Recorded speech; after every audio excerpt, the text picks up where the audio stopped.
नमस्कार मित्रांनो, मी उपेश तुमचं पुन्हा एकदा स्वागत करत आहे माझ्या नवीन व्हिडिओमध्ये।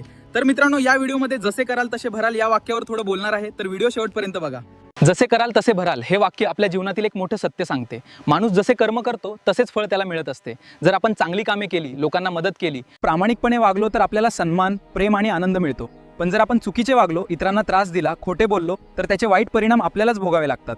म्हणूनच आपल्या प्रत्येक कृतीचा विचार करूनच वागायला हवे। आजच्या जगात अनेक लोक पटकन यश मिळवण्यासाठी चुकीचे मार्ग निवडतात। काही लोक फसवणूक करतात, खोटे बोलतात किंवा दुसऱ्यांना कमी लेखतात। सुरुवातीला त्यांना फायदा झाल्यासारखे वाटते, पण एक दिवस सत्य समोर येते आणि त्यांना त्याची शिक्षा मिळते। त्यामुळे प्रामाणिकपणा आणि चांगुलपणा हेच खरे यश मिळवून देणारे मार्ग आहेत। शेतकरी जसे बी पेरतो तसे पीक उगवते। जर तो चांगले बी पेरले आणि मेहनत घेतली तर त्याला भरघोस पीक मिळते, पण जर त्याने आळस केला तर पीक खराब होते। अगदी तसेच आपल्या आयुष्यातही असते। आपण मेहनत, संयम आणि चांगले विचार पेरले तर भविष्यात आनंद आणि यश मिळते। आपण इतरांशी कसे वागतो हेही खूप महत्त्वाचे असते।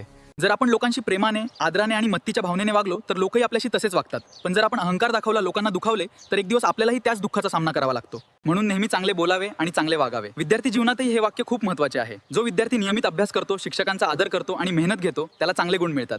पण जो वेळ वाया घालवतो त्याला नंतर पश्चाताप करावा लागतो। त्यामुळे आज केलेली मेहनत उद्याचं यश ठरवते। शेवटी एवढंच सांगू इच्छितो की जसे कराल तसे भराल हे फक्त वाक्य नाही तर जीवनाचा नियम आहे। म्हणून नेहमी चांगले विचार करा, चांगली कामे करा आणि इतरांशी प्रेमाने वागा।